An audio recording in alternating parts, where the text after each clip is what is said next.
اب ایک بات جو یہاں پر میں کرنا انتہائی ضروری سمجھتا ہوں، یہ چند دن پہلے ہمارے ملک کے اندر جو کچھ خانہ جنگی ہوئی اور اس کے اندر خاص طور پہ جو نشانہ بنایا گیا وہ ہمارے ملک کی پاک فوج کو نشانہ بنایا گیا۔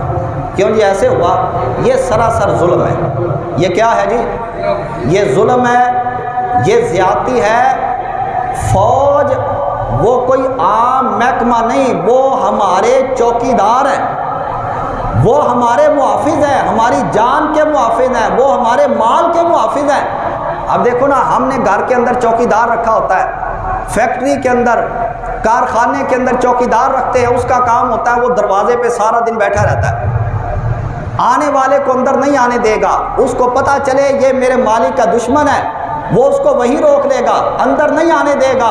تو جو چوکیدار ہوتا ہے وہ بندے کی جان کی بھی حفاظت کرتا ہے، مال کی حفاظت کرتا ہے، عزت کی حفاظت کرتا ہے۔ تو بالکل اسی طرح فوج یہ ہماری جان کی محافظ، ہمارے مال کی محافظ، ہمارے ملک کی محافظ، تو ان کے ساتھ اس طرح کا ناروا سلوک کرنا یہ یقیناً ظلم ہے اور بہت بڑا ایک قانونی جرم بھی ہے۔ قبلہ جو بندہ اپنے چوکیدار کو مار کر بیٹھ جاتا ہے نا، پھر اس کی جان بھی خطرے کے اندر ہوتی ہے، مال بھی خطرے کے اندر ہوتا ہے، اولاد بھی خطرے کے اندر ہوتی ہے۔ تو جب ہم نے اپنی چوکیداروں کو نشانہ بنا لیا تو اس کا مطلب ہے کہ ہم نے تو اپنے آپ تک پہنچنے کے لیے دشمنوں کا راستہ سیدھا کر دیا۔ تو یہ عقل مندوں کا کام نہیں ہوتا، ہم اس کی بھرپور مذمت کرتے ہیں۔ وہ ہمارے محافظ ہیں، ہم ان کے لیے دعا گو ہیں۔ یہی تو وہ جوان ہیں جو دن رات وہاں پر کھڑے ہیں، پہرا دے رہے ہیں، اور انہی کے پہرے اور انہی کی چوکیداری کے نتیجے کے اندر ہم اپنے گھر کے اندر آرام کی نیند سوتے ہیں۔ تو جن کی وجہ سے ہم گھر کے اندر آرام کی نیند سوتے ہیں، بے خوف و خطر ہو کر سو جاتے ہیں، تو جناب والا ان کے ساتھ اس طرح کا ظلم و ستم پر مبنی سلوک کیا جائے، یہ یقیناً قابل جرم کیا بلکہ سراپا جرم ہے، اور یقیناً یہ قابل مذمت ہے۔ جنہوں نے کیا، غلط کیا، ان کے لیے دعا کرنی چاہیے کہ یا اللہ محمد مصطفیٰ کے ان شیروں کو سلامت رکھ، جب کل کو کوئی دشمن ہماری طرف میلی آنکھ کر کے دیکھے گا تو سب سے پہلے یہ اپنی جانیں پیش کر دیں گے۔ اللہ اکبر،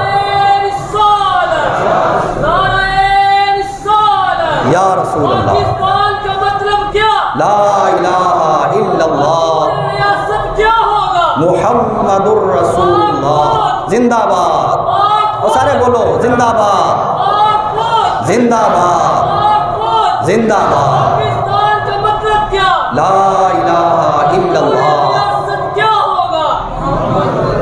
یہ تھے انہیں ایک مثال دیں چاہ کے سنا دیں۔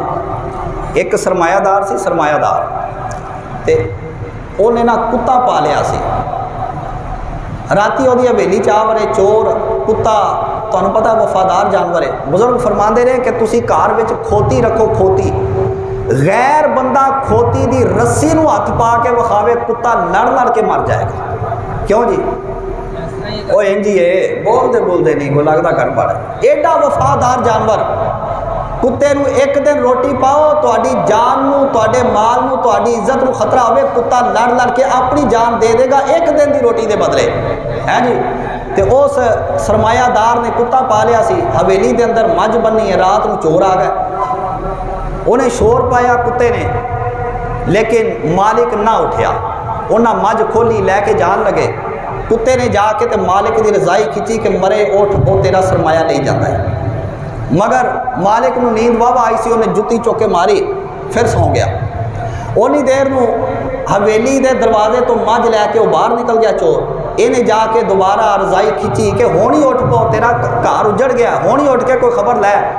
وہ مالک نو کوئی نیند واہ چوکھی آئی سی، انہیں کی چکیا، انہیں کیتا جنابے والا ریفل چکے، کتے نو ماری گولی ٹیر کیتا، لمبی تان کے سو گیا۔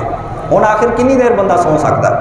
صبح جدو اکھ کھلی مجھ کوئی نہیں، کتا اتنے مریا پیا، ہوں جنابے والا کدی روے کلے نو کہ واہ اتنے میری مجھ ہوتی سی، تے کدی روے کتے نو کہ واہ یار جدو خطرہ ہوتا سی خبردار تے کر دیتا سی۔ یہ مثال ہے انہاں لوگوں کی جہے اپنے چوکیداراں نوں مار کے سو جاندے نے نا، تے پھر جدوں سر تے پیندی ہے تے پھر کدی اپنی کیتی نوں روندے نے کہ اسی کی کر بیٹھے، تے کدی پھر چوکیداراں نوں روندے نے یار بابا ساڈا دفاع تے کردے ہوندے سن۔ اس واسطے اللہ رب العالمین کی بارگاہ میں دعا کیا کرو، اللہ رب العالمین ہمیں سمجھ عطا فرمائے، آمین والحمدللہ رب العالمین۔